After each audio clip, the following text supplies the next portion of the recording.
ניתן להשתמש במנגנוני פחת ומיסוי כדי למקסם תזרים המזומנים הנקי?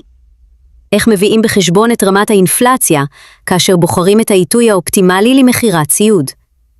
ואיך אפשר להשיג את היעילות הכלכלית המרבית של הפרויקט באמצעות בחירה נכונה של שיטת הפחת המתאימה לנכס? בתרגול הזה נקבל תשובות לשאלות האלה. אז בואו נתחיל. שלום לכולם, וברוכים הבאים לתרגול מספר 11 בקורס כלכלה הנדסית. היום אנחנו הולכים לעסוק בנושא חשוב מאוד, נושא שמלווה כמעט כל החלטה כלכלית אמיתית בעולם העסקי, והוא הנושא של מיסוי ופחת. לפני שאנחנו ניגשים לתרגילים עצמם, אני רוצה שנעצור רגע ונבנה יחד את התשתית התיאורטית. אז בואו נתחיל מההבחנה הבסיסית ביותר, ההבחנה בין הוצאה לבין השקעה. הוצאה היא תשלום בגין רכישות שוטפות עבור העסק. זאת אומרת, דברים שאנחנו צורכים כאן ועכשיו, בשגרת הפעילות היומיומית. לעומת זאת, השקעה היא תשלום בגין רכוש קבוע המשמש את העסק לאורך זמן. שימו לב להבדל. ההוצאה נצרכת מיד, ההשקעה מלווה אותנו שנים. וההבחנה הזאת תהיה קריטית בהמשך, כי מס הכנסה מתייחס לשני הדברים האלה בצורה שונה לחלוטין. עכשיו בואו נדבר על מס הכנסה. מס הכנסה הוא המס המשולם בגין הרווחים השוטפים של העסק. הוא מחושב על ההפרש בין ההכנסות לבין ההוצאות המוכרות, כלומר על הרווחים. ובמילים, הנוסחה אומרת כך: אנחנו לוקחים את ההכנסות, מחסירים מהן את ההוצאות המוכרות, ואת ההפרש הזה, שהוא בעצם הרווח, אנחנו מכפילים בשיעור מס ההכנסה. התוצאה היא התשלום שנשלם למס הכנסה. שימו לב למילה הקטנה והחשובה הזאת, מוכרות. לא כל הוצאה שאנחנו מוציאים מוכרת על ידי מס הכנסה, וזה בדיוק המקום שבו נכנס לתמונה הפחת, ועוד מעט נבין למה. המס השני שאנחנו צריכים להכיר נקרא מס רווחי הון. מס רווחי הון הוא המס המשולם בגין הרווחים המתקבלים ממכירת נכס. הוא מחושב על ההפרש בין הכסף שהתקבל בעד הנכס בזמן מכירתו, לבין הערך המחושב שלו בספרים, כלומר, הפחת המוכר לפי מס הכנסה. ובמילים, הנוסחה אומרת כך: אנחנו לוקחים את מחיר המכירה, מחסירים ממנו את הערך בספרים, ואת ההפרש הזה מכפילים בשיעור מס רווחי הון. וזהו מס רווחי ההון שנשלם. אז מה זה פחת? פחת הוא ההכרה של מס הכנסה בבלאי ובהפסד הערך של הרכוש. תחשבו על זה כך: קניתם מכונה. עם השנים המכונה מתבלה, מאבדת מערכה, נשחקת. מס הכנסה מכיר בעובדה הזאת, ומאפשר לכם בכל שנה לרשום חלק מהשחיקה הזאת כהוצאה מוכרת. וזה יתרון עצום, כי כל שקל של הוצאה מוכרת מקטין לנו את הרווח החייב במס, ולכן מקטין לנו את תשלום המס. הפחת יכול להיות מוצג בערכים ריאליים או בערכים שוטפים, וההבחנה הזאת, שתכף נדבר עליה לעומק, היא אחת מנקודות המכשול הגדולות ביותר בנושא הזה. יש לנו שני סוגים עיקריים של פחת, ואנחנו נכיר את שניהם היום דרך התרגילים. הסוג הראשון הוא פחת קווי. בפחת קווי אנחנו פורסים את הירידה בערך באופן שווה לחלוטין על פני כל תקופות הפחת.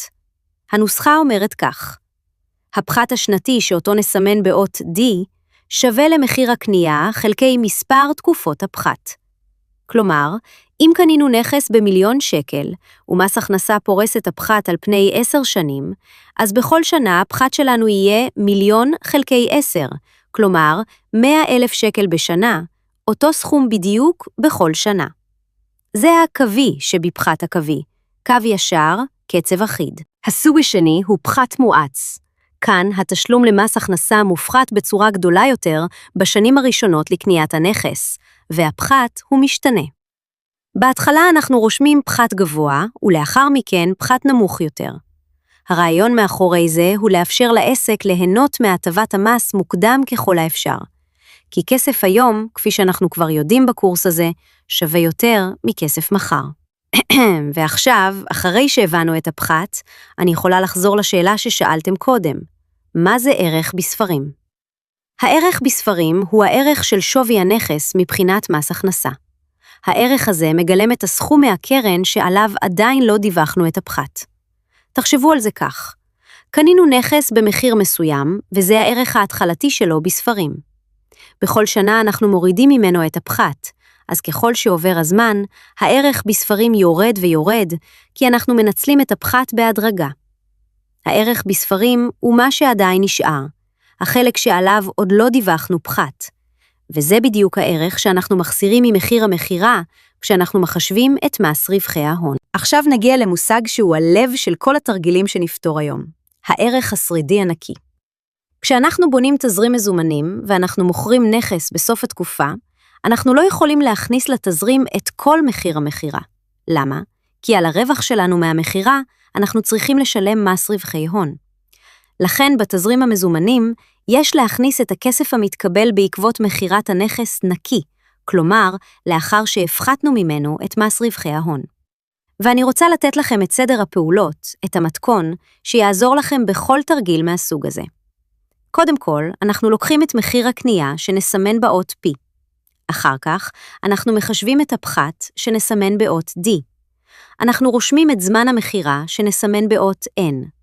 אנחנו רושמים את ערך המכירה שנסמן באות S. ואז אנחנו מחשבים את הערך בספרים. אם הפחת קווי, הערך בספרים שווה למחיר הקנייה פחות הפחת השנתי כפול מספר השנים. ואם הפחת מואץ, הערך בספרים שווה למחיר הקנייה פחות סכום כל הפחתים שנצברו עד אותה שנה. לאחר מכן אנחנו מחשבים את הסכום לחישוב המס, שהוא ההפרש בין ערך המכירה לבין הערך בספרים. את ההפרש הזה אנחנו מכפילים בשיעור המס, וכך מקבלים את גובה תשלום המס. ולבסוף, ערך המכירה הנקי הוא ערך המכירה פחות תשלום המס, וזהו הסכום הנקי שנכניס לתזרים. לפני שאנחנו ניגשים לתרגילים, יש לי 3 דגשים קריטיים שאני מבקשת מכם לזכור. הדגש הראשון, והוא אולי החשוב מכולם, אם הפחת נתון בערכים שוטפים, אז ערך המכירה חייב להיות גם הוא בערכים שוטפים.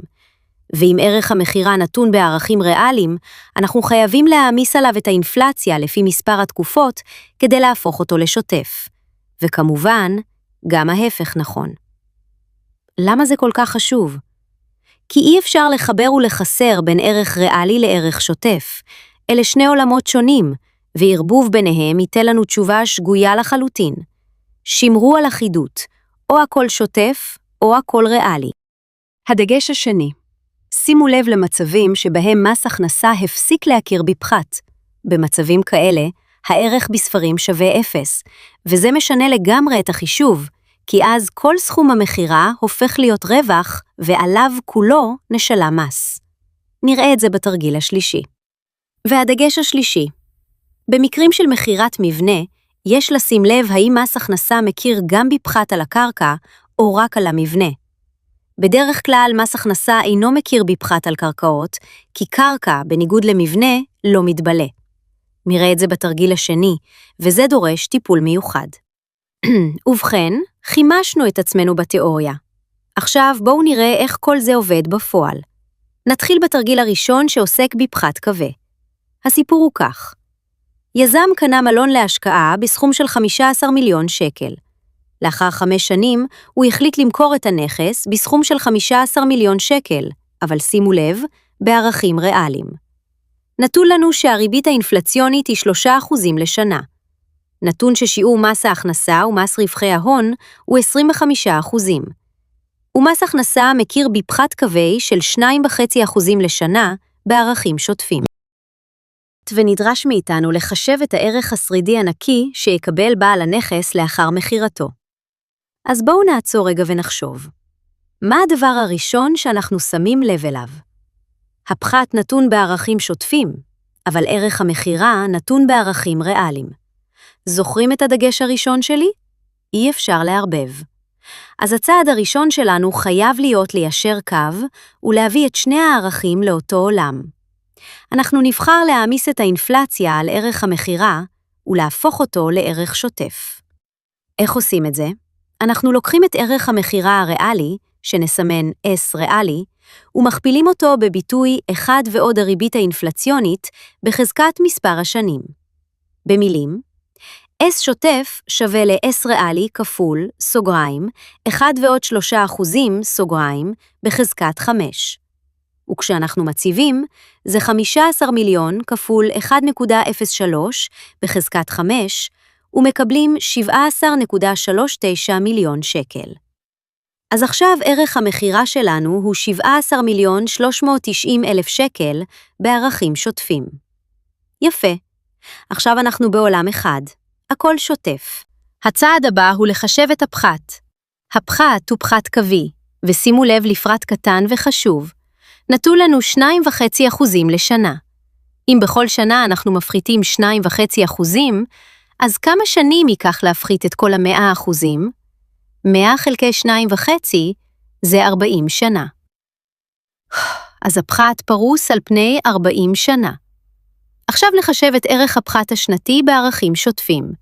הפחת שנסמן שווה למחיר הקנייה P חלקי מספר התקופות N. במילים, שווה 15 מיליון חלקי 40, וזה שווה 375,000 שקל בשנה. כלומר, בכל שנה, מס הכנסה מכיר בכך שהמלון איבד 375,000 שקל מערכו. עכשיו נחשב את הערך בספרים בזמן המחירה, בערך שוטף, לאחר 5 שנים של הצטברות הפחת. הערך בספרים שווה למחיר הקנייה P, פחות הפחת D, כפול מספר השנים N. במילים, 15 מיליון פחות 375,000 כפול 5. 375,000 כפול 5 זה 1,875,000. אז 15 מיליון פחות 1,875,000, וזה שווה 13,125,000 שקל. זה הערך של המלון בספרי מס הכנסה אחרי 5 שנים. עכשיו אנחנו מחשבים את סכום הרווח לחישוב המס בערכים שוטפים, וזה פשוט מחיר המחירה השוטף פחות הערך השוטף בספרים. במילים, 17.39 מיליון פחות 13,125,000, וזה שווה 4,265,000 שקל. זה הרווח שעליו אנחנו צריכים לשלם מס רווחי הון. עכשיו נחשב את גובה תשלום המס בערכים שוטפים, שהוא 25% מהרווח על המחירה.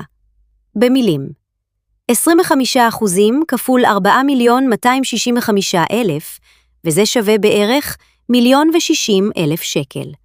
זהו המס שנשלם למדינה. ולבסוף, הערך השרידי הנקי. זה התשלום עבור המחירה בערכו השוטף, לאחר שניקינו ממנו את מס רווחי ההון. במילים, 17.39 מיליון פחות 1,060,000, וזה שווה 16.33 מיליון שקל. אז התשובה הסופית שלנו. סכום הכסף שישאר אצל היזם, הערך השרידי הנקי, לאחר מחירת הנכס בשנה החמישית, הוא 16,330,000 שקל בערכם השוטף. שימו לב למה שקרה כאן. היזם מכר במחיר שגבוה ממה שקנה במונחים שוטפים, אז היה רווח, ועל הרווח הזה הוא שילם מס. זה ההיגיון של כל התרגיל. עכשיו, אחרי שעיכלנו את התרגיל הזה, בואו נעלה רמה ונוסיף לתמונה את עניין הקרקע. נעבור לתרגיל השני שעוסק גם הוא בפחת קווי, אבל הפעם עם קרקע. הסיפור הוא כך. חברת נופי שומרון היא חברת בנייה יזמית, השוקלת לקנות ולהשכיר בנייני מעונות לרווחת הסטודנטים באוניברסיטת אריאל בשומרון. מנהל הפרויקטים אסף את הנתונים הבאים. עלות רכישת בנייני המעונות היום היא 20 מיליון שקל. אבל שימו לב לפירוט, וזה הפרט שיהיה חשוב בהמשך. מתוך ה-20 מיליון, עלות בנייני המעונות עצמם היא 15 מיליון שקל, ועלות הקרקע היא 5 מיליון שקל. בעוד 10 שנים, תוכל החברה למכור את בנייני המעונות במחיר של 20 מיליון שקל, בערכים ריאליים. הריבית האינפלציונית היא 2.5% לשנה. שיעור מס ההכנסה או מס רווחי ההון הוא 25%, ומס הכנסה מכיר על מבנים מסוג זה בפחת קווי בערכים שוטפים על פני 50 שנה, כלומר 2% לשנה בערכים שוטפים. ועכשיו הנקודה הקריטית. יש לשים לב, מס הכנסה אינו מכיר בפחת על קרקעות, כלומר, הערך של הקרקע מבחינת מס הכנסה נשאר קבוע בערכו השוטף. זה הגיוני, נכון? קרקע לא מתבלה. מבנה כן יישחק עם הזמן, אבל אדמה נשארת אדמה. ונדרש מאיתנו לחשב את הערך השרידי הנקי במועד המכירה בעוד 10 שנים. אז נתחיל כמו בתרגיל הקודם. שוב, הפחת בערכים שוטפים, וערך המכירה בערכים ריאליים. אנחנו צריכים ליישר קו. נעמיס את האינפלציה על ערך המכירה כדי להפוך אותו לשוטף. S שוטף שווה ל-S ריאלי כפול, סוגריים, 1 ועוד 2.5%, סוגריים, בחזקת 10. שווה 25.6 מיליון שקל. אז ערך המכירה השוטף הכולל הוא 25,600,000 שקל. מס הכנסה אינו מכיר בפחת על קרקעות, ולכן אנחנו חייבים לבצע את חישובי המס אך ורק על המבנה. אבל הסכום שחישבנו עכשיו, ה-25.6 מיליון, מורכב גם ממכירת הקרקע וגם ממכירת המבנה ביחד. אז אנחנו צריכים להפריד בין שני החלקים. נוריד את שווי הקרקע מהסכום הכולל.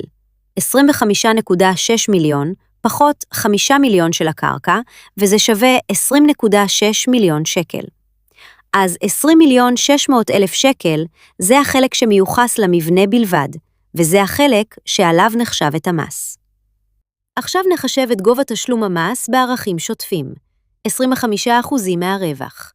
25% כפול 8.6 מיליון, וזה שווה 2,150,000 שקל. ועכשיו נגיע לערך השרידי הנקי.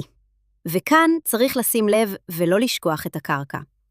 הערך השרידי הנקי הוא התשלום עבור מכירת המבנה בערכו השוטף, לאחר ניכוי מס רווחי ההון, ובתוספת החזרת שווי הקרקע. כי זוכרים? הורדנו את הקרקע בהתחלה כדי לחשב את המס רק על המבנה, אבל הכסף של הקרקע עדיין נכנס לכיס של החברה, אז אנחנו חייבים להחזיר אותו פנימה. 20.6 מיליון פחות 2,150,000 ועוד 5 מיליון של הקרקע, וזה שווה 23.45 מיליון שקל. אז התשובה הסופית, סכום הכסף שישאר אצל החברה, הערך השרידי הנקי, לאחר מכירת הנכס בשנה העשירית, הוא 23,450,000 שקל בערכם השוטף.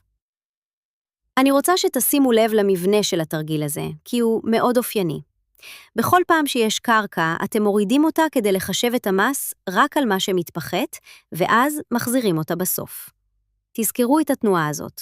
הורדה בהתחלה, החזרה בסוף. עכשיו נעבור לתרגיל השלישי והאחרון, ובו נכיר את הפחת המואץ, ונראה גם את המצב המיוחד שבו הערך בספרים מגיע לאפס. הסיפור הוא כך. חברת סוללי הדרך, העוסקת בסלילת דרכים, שוקלת לרכוש דחפור לצורך עבודות עפר באוניברסיטת אריאל. הנתונים שאספה החברה הם כדלקמן. עלות רכישת הדחפור היום היא 600,000 שקל. אורך החיים הכלכלי של הדחפור הוא 4 שנים. עבור מכירת הדחפור לאחר 3 שנים, החברה תקבל 480,000 שקל בערכים שוטפים. עבור מכירת הדחפור לאחר 6 שנים, החברה תקבל 200,000 שקל בערכים שוטפים. שיעור מס ההכנסה ומס רווחי ההון הוא 25%. ועכשיו הפרט החדש. מס הכנסה המכיר על כלים מסוג זה בפחת מואץ בערכים שוטפים על פני 4 שנים כדלקמן. 40% בשנה הראשונה, 30% בשנה השנייה, 20% בשנה השלישית ו10% בשנה הרביעית.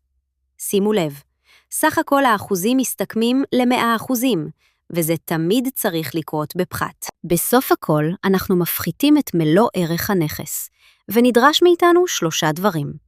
ראשית, מהו גובה הפחת בשנה השלישית? שנית, מהו הערך השרידי הנקי אם מועד מכירת הדחפור יהיה בעוד 3 שנים? ושלישית, מהו הערך השרידי הנקי אם מועד מכירת הדחפור יהיה בעוד 6 שנים?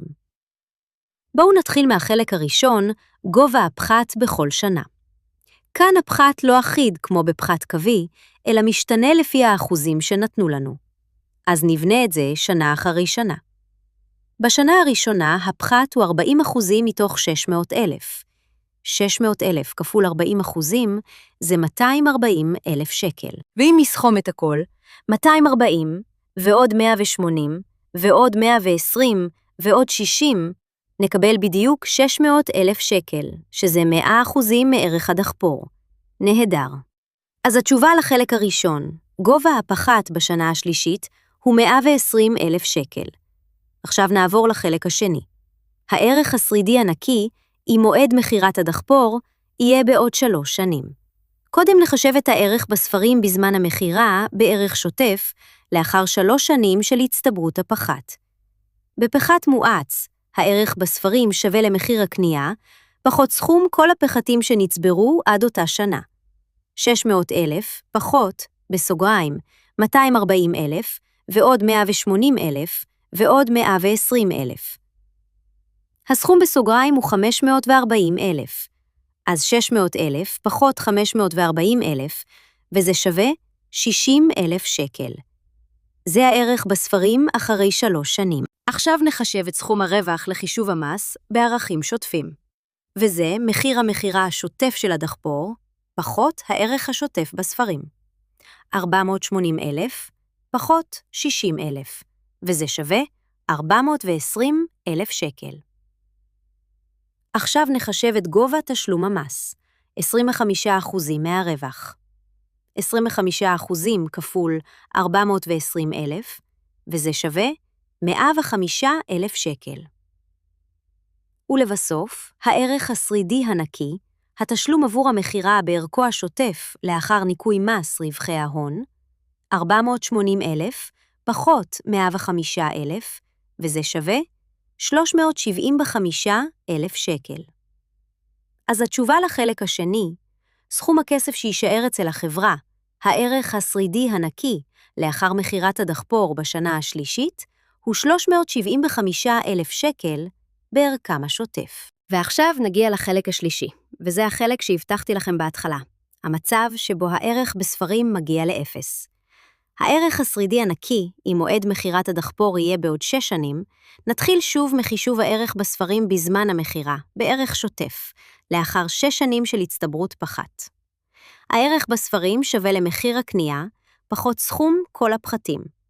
אבל רגע, שימו לב, הפחת המואץ פרוס רק על 4 שנים, אז עד השנה הרביעית צברנו את כל הפחת, ובשנים החמישית והשישית אין יותר פחת בכלל, כי הוא נגמר. אז סכום הפחתים הוא 240,000 ועוד 180,000 ועוד 120,000 ועוד 60,000, וזה שווה בדיוק 600,000 כל מחיר הקנייה. אז הערך בספרים שווה 600,000 פחות 600,000, וזה שווה 0. ופה מגיעה הנקודה החשובה ביותר של התרגיל הזה. הערך בספרים הוא 0. המשמעות של זה היא שמס הכנסה סיים להחזיר את הפחת על הדחפור. הנכס כבר פוחת במלואו בספרים. ולכן עכשיו כל סכום המחירה הופך להיות רווח. אין כבר שום ערך בספרים שנוכל להחסיר, אז המדינה רואה את כל הסכום שקיבלנו כרווח נקי. בואו נראה את זה במספרים. סכום הרווח לחישוב המס בערכים שוטפים, מחיר המחירה השוטף של הדחפור, פחות הערך בספרים השוטף. 200,000 פחות 0, וזה שווה 200,000 שקל. כל מחיר המחירה הוא רווח. עכשיו נחשב את גובה תשלום המס, 25% מהרווח. 25% כול 200,000, וזה שווה 50,000 שקל. ולבסוף, הערך השרידי הנקי, התשלום עבור המחירה בערכו השוטף לאחר ניכוי מס רווחי ההון. 200,000 פחות 50,000, וזה שווה 150,000 שקל. אז התשובה לחלק השלישי. סכום הכסף שישאר אצל החברה, הערך השרידי הנקי, לאחר מחירת הדחפור בשנה השישית, הוא 150,000 שקל בערכם השוטף. ואני רוצה שנעצור רגע ונשווה בין החלק השני לחלק השלישי, כי ההשוואה הזאת היא הלקח החשוב של התרגיל. כשמכרנו בשנה השלישית, היה לנו עדיין ערך בספרים של 60,000, ולכן הרווח החייב במס היה קטן יותר. אבל כשמכרנו בשנה השישית, הערך בספרים כבר היה 0, ולכן כל המחירה נחשבה רווח, ושילמנו מס על הכל. זו בדיוק הסיבה שאתם תמיד צריכים לבדוק ברגע המחירה, האם עוד נשאר ערך בספרים, או שמא הפחת כבר מוצע. אז בואו נסכם את מה שלמדנו היום. הכרנו את ההבדל בין הוצאה להשקעה. הבנו מהו מס הכנסה ומהו מס רווחי הון. למדנו מהו פחת וראינו את שני הסוגים שלו, הפחת הקווי האחיד והפחת המואץ המשתנה. הבנו מהו ערך בספרים וראינו איך הוא יורד עם השנים עד שהוא יכול להגיע לאפס, ולמדנו לחשב ערך שרידי נקי צעד אחר צעד. וחשוב מכל, חזרנו ושינינו את שלושת הדגשים. ליישר תמיד בין ערכים שוטפים לריאליים. לשים לב למצב שבו הערך בספרים מתאפס, ולטפל נכון בקרקע שאין עליה פחת. תודה על ההקשבה. איתכם הייתה אנה פיינס.